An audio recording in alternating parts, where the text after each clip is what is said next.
48 kilometers northwest of Saigon, armored personnel carriers of the 25th Infantry Division move across the rice paddies of Haunjia Province, launching Operation Kahala on April 16th. The armored column is momentarily halted as the Tropic Lightning troops encounter small arms fire from the unseen enemy ahead. They fire back at spots from which it seems the enemy fire is coming. Viet Cong positions have been abandoned when the men of the 25th reach them. However, each hole and tunnel is shot up before searching it. The APCs continue moving up, threading their way through a hodgepodge of thickets, bamboo clumps, and weeds. Finally, they emerge from the underbrush into an open field. Here, the troops set up a forward CP and take stock of captured enemy material. The day's sweep has netted nearly 8 tons of rice taken from various Viet Cong storage facilities hidden in the undergrowth. Much of this rice, once a gift from the U.S. to the Vietnamese poor, wound up in the hands of the enemy. Aside from the rice, Vietnamese communist uniforms, helmet liners, and web belts were taken. Tunnels in which the enemy supplies were hidden were destroyed. The uniforms are burned. 2 Viet Cong were killed, but the main force escaped. Continuing the sweep the following day, the APCs cross more rice fields. It's rough going in spots, and the APC ambulance gets a shaking up as it climbs over a steep dike. There is no resistance when the men of the 25th enter this village, and a house-to-house search begins. Tunnels used as shelters are investigated and found to be empty. Residents of the hamlet are questioned regarding the whereabouts of the Viet Cong, but say they know nothing. The troops are not satisfied, however, since the VC had retreated in this direction and the village is in Viet Cong territory.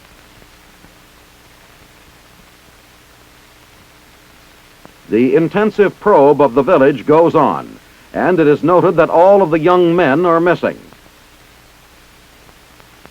Only women, children, and old men remain. And so the search moves to the outskirts of the village. Homemade hand grenades and several weapons were abandoned by the fleeing Viet Cong. With discoveries like this, the searchers redoubled their efforts. This propaganda sign was located in a bunker hidden in the brush.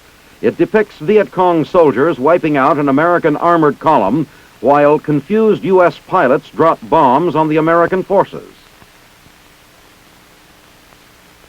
Another sign is a VC morale booster, shows men and women of various professions as equals under the Viet Cong flag. One prisoner was taken in the swift envelopment of the area. The Viet Cong suspect had not been armed when he was seized. He is interrogated at length by interpreters. Finally, he admits he is a Viet Cong messenger from the nearby village.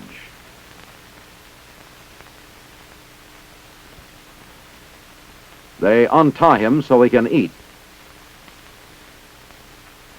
A dinner of fish and rice pleases the prisoner, and he tells of a tunnel in back of his house where 5 armed Viet Cong are hiding. The tunnel is a long, winding affair, and it yields nothing. It is decided to blow it with a grenade. The infantrymen keep watch in the area as the tunnel collapses, but no Viet Cong appear. The informant will be turned over to Brigade Intelligence. On the 3rd day of Operation Kahala, Tropic Lightning troops enter another village. The peanut farmers and their families seem unconcerned, continuing with their daily chores as the mechanized units move in. The soldiers dismount and begin searching the area.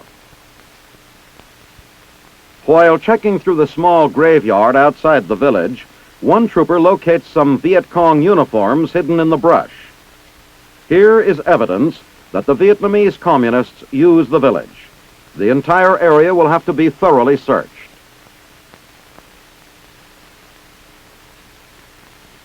In short order, new defense positions are located and examined. They are unoccupied and devoid of any supplies. More armored personnel carriers move in around the village. Underground shelters are searched, and incriminating documents are located in some of the houses. Upon completion of the village search, the troops burn down these dwellings. Then they move on to the next objective. On the final sweep of the 5-day operation, the units moved toward another village, reported to be a Viet Cong field headquarters. The APCs opened up a path through the rough spots. This time, the occupants of the village are taken by surprise. Several armed VC are trapped and taken prisoner. In addition, several suspects are also rounded up and held for interrogation.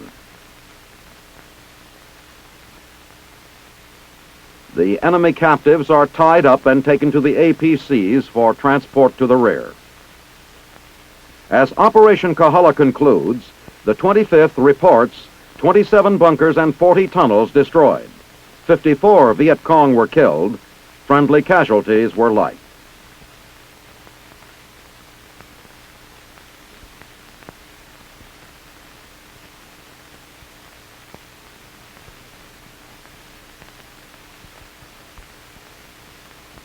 High over Binh Duong province, these helicopters are en route from Bien Hoa to the Tai Ninh area, about 88 kilometers northwest of Saigon. Vietnamese troops are commencing Operation Green Eagle. As the assault aircraft approach the landing zone in the early morning hours of April 5th, a cloud of tear gas and white phosphorus released by the choppers creates a barrier protecting the landing zone. While the first wave of Hueys moves into landing position, gunships lay down suppressing fire. Despite these tactics, enemy ground fire is quite heavy, and several of the assaulting helicopters are hit. The landing zone is a mass of activity as the American aircraft touch down momentarily and the Vietnamese troops come swarming out. Incoming fire speeds the men on. Before taking off again, one helicopter crew hastily checks for damage resulting from enemy ground fire.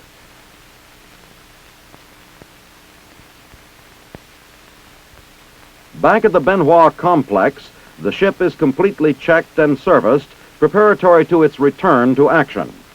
The aviation mechanics here provide all classes of maintenance. Even helicopters which have crashed are brought here for repair or salvage. Keeping the fighting choppers in operation is a full-time job. Out on the flight line, the choppers return from the first phase of their support mission in Operation Green Eagle. After refueling and rearming, they will commence Phase 2, picking up the Vietnamese troops.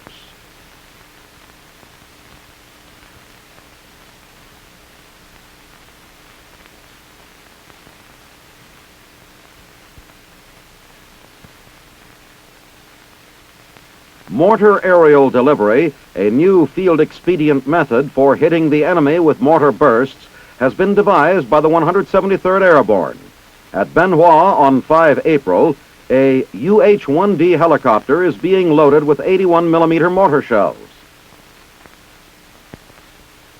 Dropped from the air, mortar shells strike Viet Cong locations that are difficult or impractical for ground mortar crews.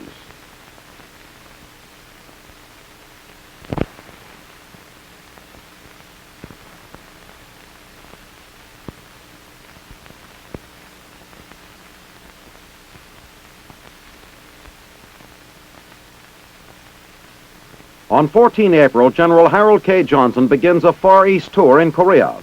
General Dwight E. Beach, 8th Army Commander, joins him for a meeting with Korean President Chung-hee Park in the presidential residence in Seoul the following day. The generals also visit Defense Minister Sung-yun Kim. Later, General Johnson addresses personnel of 1st Corps commanded by Lieutenant General Andrew J. Boyle. At Camp Casey, Headquarters, 7th Infantry Division, he confers with Brigadier General Robert B. Smith, Assistant Division Commander of the 7th. The purpose of General Johnson's tour is to observe present capabilities of the Army in the field. At headquarters of the Republic of Korea's 26th Division, General Johnson meets with its commander, and with the commander of the 6th Rock Corps, Major General Hee Duck Kim. They watch a karate demonstration given by men of the Rock Division.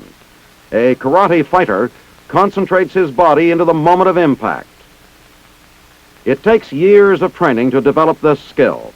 Karate experts are among the world's fiercest fighters. This Oriental technique of self-defense dates back to the days of Genghis Khan. On the following day, Saturday, 16 April, General Johnson talks to the men of the 2nd Infantry Division, Major General John H. Childs commanding. The party later returns to Seoul, where General Johnson talks to members of KMAG, headed by Major General James H. Skeldon. At 8th Army Support Command Headquarters, commanded by Brigadier General H. G. Davison, an award is presented to a member of the 55th Aviation Company. From a hilltop nearby, General Johnson looks over Pusan Harbor. Back in August 1950, as a battalion commander in the 1st Cavalry Division, he had fought in defense of the Pusan perimeter. Toward the end of the day, General and Mrs. Johnson make their farewells at Kimpo Air Base. The next stop is Okinawa. That night, they arrive at Kadena Air Force Base and are greeted by Brigadier General James S. Billups. The next day, General and Mrs. Johnson attend Sunday services. The General pauses in his brief Okinawa tour for an awards and decoration ceremony. He then inspects a large warehouse complex before departing for Vietnam for a visit of several days. Visiting the Ku-Shi area with Major General Jonathan O. Seaman, 2nd Field Force Commander, he is briefed by Major General Fred C. Wyatt, 25th Division Commander.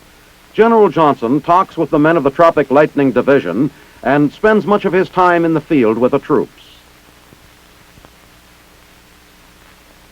He discusses Operation Helping Hand. 25th Division units are distributing goods donated by residents of Hawaii. He is briefed at a forward tactical operations center on the 5-day sweep, Operation Kahala. General Johnson tells men of the 25th about the nation's pride in the Army and the Army's pride in the achievements of soldiers serving in the Republic of Vietnam.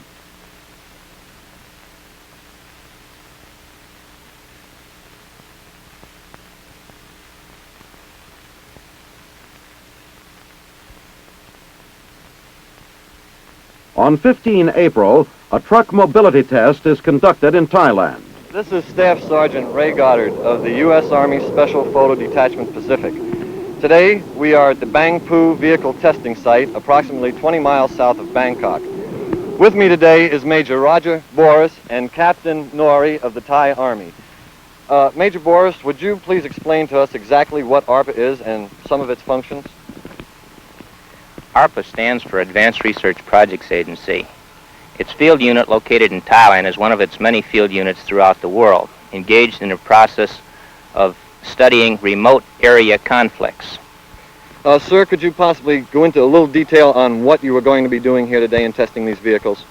One of the problems that we've encountered in Thailand has been the problem of mobility. In the dry season, the standard Thai Army 3/4-ton truck, located right here, is a pretty good vehicle.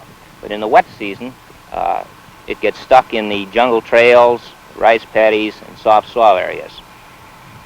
Today, we will be testing out in the Bang Phu soft soil area to show how the mobility of a standard truck can be increased by just equipping it with a different size tire rather than going to a completely new vehicle. This 3/4-ton Japanese-made truck, a standard vehicle of the Royal Thailand Army, bogs down after traversing only 40 feet of mud on standard tires.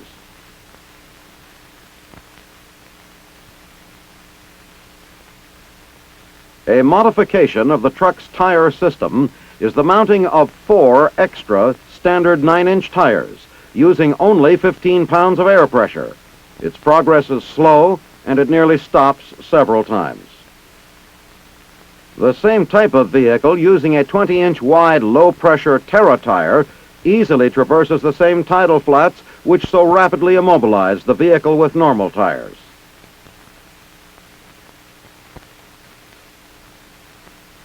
After the mobility tests, the Terra tire rut recorded only 4 inches. The precise soil resistance is determined by a penetrometer, and the information carefully recorded. The standard tire made a rut 15 inches deep.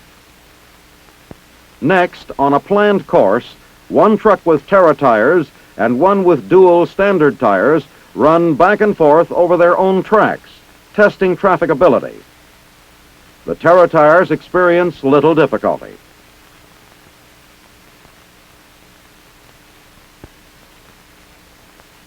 But the truck with the double standard tires stops under the added weight of the mud caked on the wheels. I think the results of today's testing will clearly show the increase in mobility, in soft soil mobility, that can be obtained with both the dual wheel and the Terra tire. The standard tire could not enter the test course. The dual wheel vehicle was able to make 11 passes before becoming immobilized by lack of engine power, and the Terra tire equipped 3/4 ton in the background is still moving after 16 passes. Tell me, Major Boris, in addition to the tests here, what other tests are planned for these vehicles? Well, after the trafficability tests, we'll move up north into the rice paddy areas, test through the rice paddies, then continue on into the jungle, test on remote jungle trails, and that will finish up our testing on the tire concepts.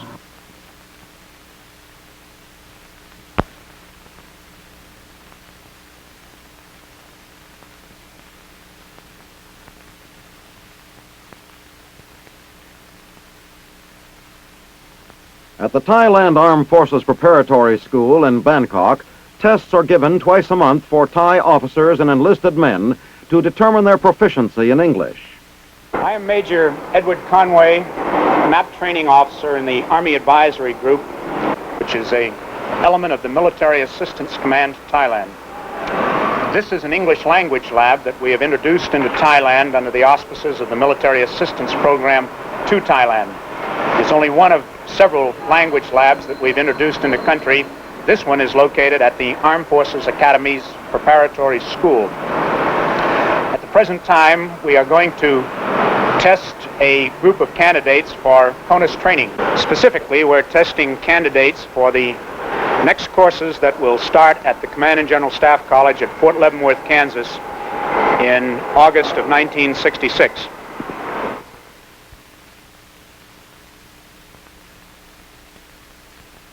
This test, given 20 April, is supervised by the Army Military Assistance Program's English language officer and conducted by the linguistic advisor for the U.S. Army Advisory Group. 12 Royal Thai officers are tested on their comprehension of the English language. Each of these specially chosen officers passing the language qualifying test will be sent to the Command and General Staff College at Fort Leavenworth, Kansas. Others qualifying at other sessions go to a variety of U.S. Army schools. Meanwhile, at Chonburi, Thailand, on the same day, guests arrive at a training area 80 kilometers southeast of Bangkok to observe a demonstration. The Korean Embassy military attaché in Thailand, Colonel In Woo Lee, is greeted. Colonel James Moore, Chief Army Advisory Group JMAG, and Colonel Stanley White, Chief Operations Division JMAG, join Colonel Lee. The Royal Thai Army 18th Korean Rotation Company, also known as Little Tiger, a name it earned during the Korean War, has undergone extensive training. The men will replace the 17th Rotation Company and be attached to the 7th Infantry Division as part of the United Nations forces in Korea. At the range area, the visitors observe the firing of the U.S. M14 rifle. The officers follow with interest the performance of the men who will soon be serving in Korea. The group is next escorted to the M60 machine gun range. The Thai gunners demonstrate their proficiency. After the demonstration, the Thai officers and men are addressed by Colonel Lee. All of the men of the company are volunteers. They will depart Thailand for a year in Korea on or about 15 June.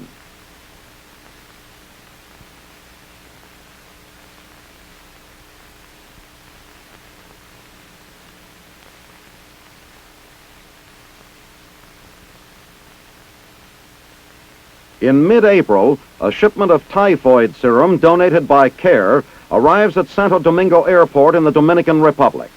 Destined for the National Hospital in San Cristobal, the serum is loaded aboard a U.S. Army helicopter. The airlift to the 82nd Airborne Division camp in San Cristobal, 40 kilometers away, begins. The serum is urgently needed to fight a typhoid epidemic spreading through the San Cristobal area and was requested by the Dominican Minister of Health.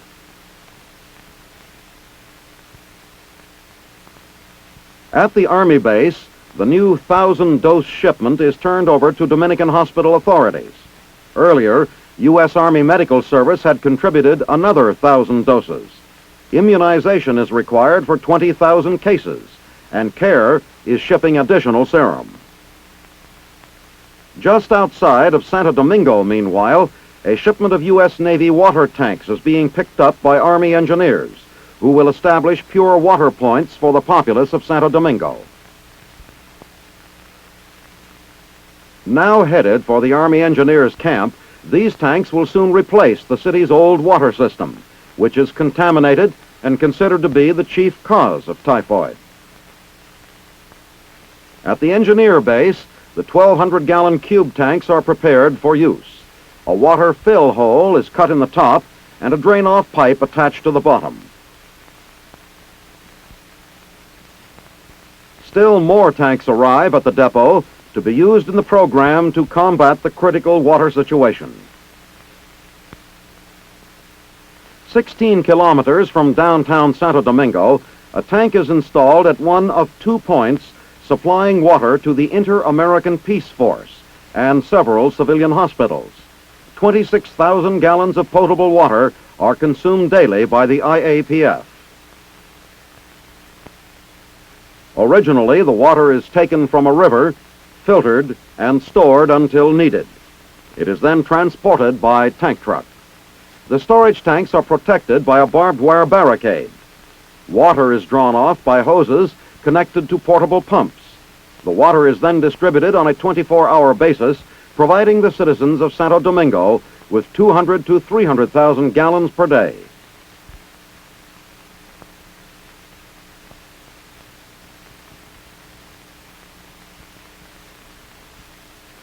Deliveries to the rebel section of the city are hazardous. In 2 cases, the water truck and the cameraman's jeep were stoned by hostile Dominicans after the water had been delivered.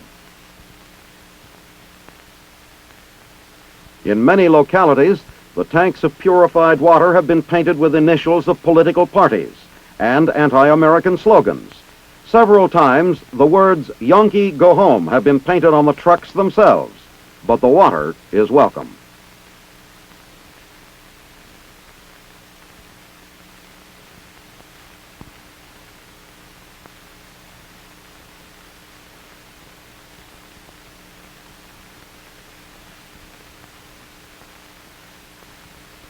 It is April 24 in the Dominican Republic, 1 year after the revolt that overthrew the junta of Dr. Donald Reed Cabral.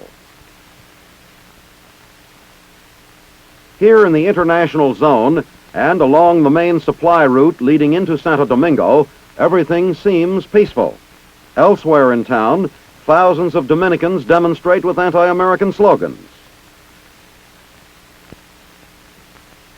Throughout the country, preparations are steadily being made for the June 1st elections. Approximately 150 kilometers west of Santo Domingo, a radio station to relay the election returns is being constructed. 2 helicopters from the 283rd Aviation Company, stationed at Camp Randall, ferry building materials from this road to the top of the hill.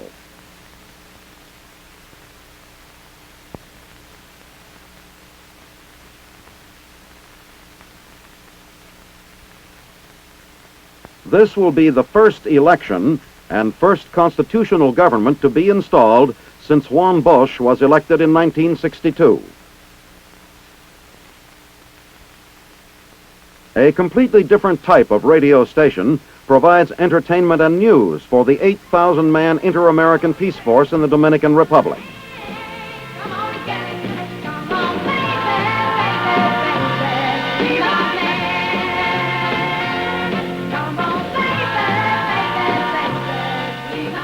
Seven enlisted men have operated this AFRTS station in Santo Domingo since last August.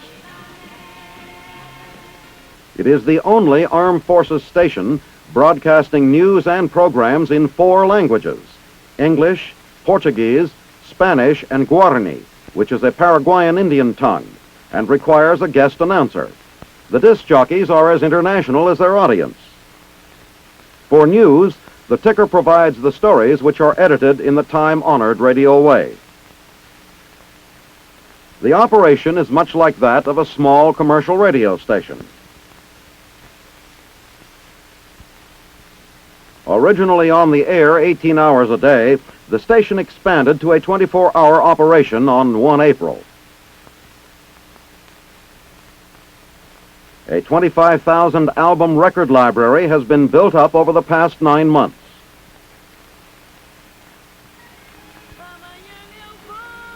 Music reminds the lonely soldier of home.